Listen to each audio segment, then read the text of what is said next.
Hello, everybody, and welcome back to Odin's movie blog. I am the critic who is a cynic. Hope you're doing well. And today I'll be giving my thoughts on Agent Carter, which is a show that came out back in 2015, only lasted 2 seasons, and it is currently available on Disney Plus. And I have to say, after watching both seasons of this film, which originally aired on, or rather the series that originally aired on ABC, I have to wonder why in the world this series did not get picked up by Disney for its Disney Plus streaming service, seeing that they are definitely out of material, at least at this point. There really isn't a lot of original content currently on Disney Plus that people haven't been able to binge through already at this point in time, because at launch they only had really a few things that was going to really bring anyone to their service, and mostly it was, oh, we have The Mandalorian, which didn't come out right away when the service premiered, and oh, we have Clone Wars, but that's not coming out until a few months after the service premieres, and oh, we got these new original series that are just remakes of various other things or concepts that no one's interested in. This is something that they probably could have picked up and probably could have done a decent job with. That is, of course, if they had the original content creators on it, and that would, of course, be Christopher Marcus and Stephen McFeely. And I know that this is a show that actually does have a very strong following. In fact, I've had several live streams where people have asked me the question, have you ever seen Agent Carter? It's actually a very good Marvel series. You look to where Agents of S.H.I.E.L.D. started off, and the show obviously, I think, started off pretty strongly for Agents of S.H.I.E.L.D., but then as the years and seasons went on, especially after that first season, it just got really convoluted and just so uninteresting and really started to seem to put some politics into their show overall. While this series, on the other hand, is a period piece, which I think adds to just the likability of the show because you have these amazing costumes, you have these amazing actors, obviously led by Haley Atwell, who does a fantastic job as Peggy Carter. She, of course, played the original role in the Captain America First Avenger film. And I believe she also, no, wait, did she come back at one point and play an older version of herself? I can't remember. It's been so long. And also,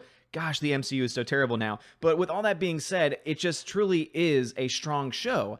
And it just makes me wonder, okay, you have these great creators with Christopher Marcus and Stephen McFeely, who have a great concept. They're doing it very well. I did some reading on it, and apparently it was a very expensive show because it was period and because they obviously had to spend a lot more on costuming and other things like that. Of course, in season 2, they go to Los Angeles, and so making it look like that era of the 1940s in Los Angeles is also going to make that increased cost in production design as well. But you have all of these things in place: great casting, great writing, great character development, all of great production design. All of these things line up to create a very strong show. And also, some people would argue, yeah, but doesn't it kind of push this strong whammon persona? Well, it does, but it makes sense within the genre that it's taking place in. This is taking place during the 1940s after the war. And guess what? There were a lot of women that got pushed into the workplace during the war who then were told, oh, the men are coming back, so go back to the home, right? You're not as important as you once were. That is a historical fact. And so it kind of plays on that because she obviously had a very major part to play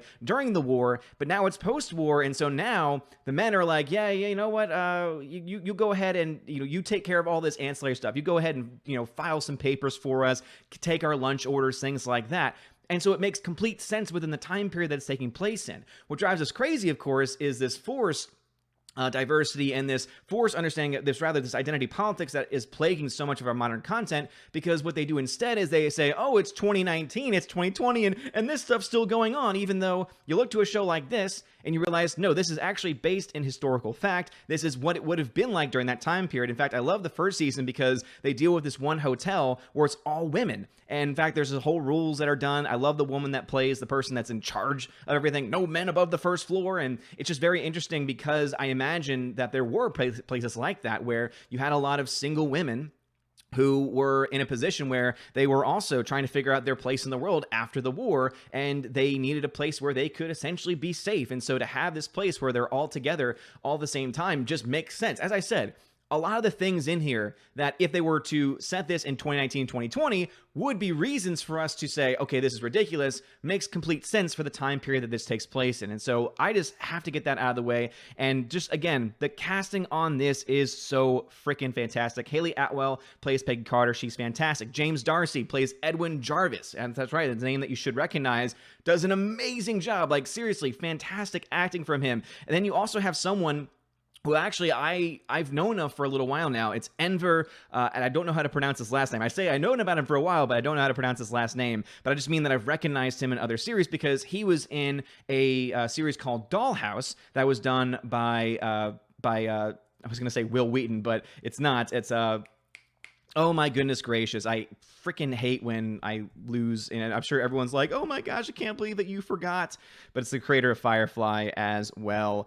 Joss Whedon, there we go. So again, I was close with Will Wheaton, but obviously I knew that he didn't make it. But anyway, Joss Whedon had made Dollhouse, and he was a major actor in that. And so I've known that this guy has chops, but just everything about the physicality of his performance. You know, he's a guy that was a soldier in the war and got injured, and so he has this limp, and so he has to use this crutch while also like walking sideways. And every time I see him on screen, I'm like, damn, dude, that takes commitment, and that has to have been extremely uncomfortable, but he does such a great job with it. And I love how even at one point Howard Stark, a young Howard Stark here, who again also just freaking fantastic work being done overall, because they bring in Dominic Cooper, who played a younger version of Howard Stark as well in the film universe, and just again fantastic job done by Dominic Cooper. And I love how he's only in a few episodes, but every time he's in there you're like, damn, this guy is a good actor. But at one point Howard Stark even makes a reference to him saying, hey, you know, I could fix that for you, and it never happens. And I kind of like that, because they could have easily said, oh, we have Stark tech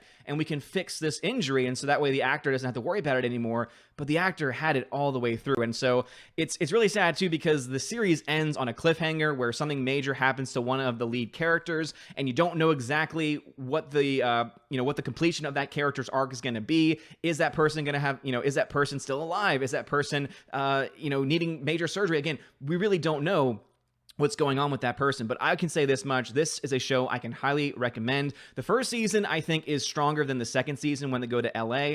But even with that second season not being as strong, I think that both seasons are fantastic. This is a show that deserves a second life. Only, however, if you have the original creators coming back and you don't have interference from Disney, which we cannot guarantee at this point in time. So it's one of those things where you're sad that you don't have more episodes, or at least I'm sad I don't have more episodes to binge watch. But at the same time, too, if they were to bring it back, I don't know if I could trust them to do a great job with it. So overall, I give the series an A-.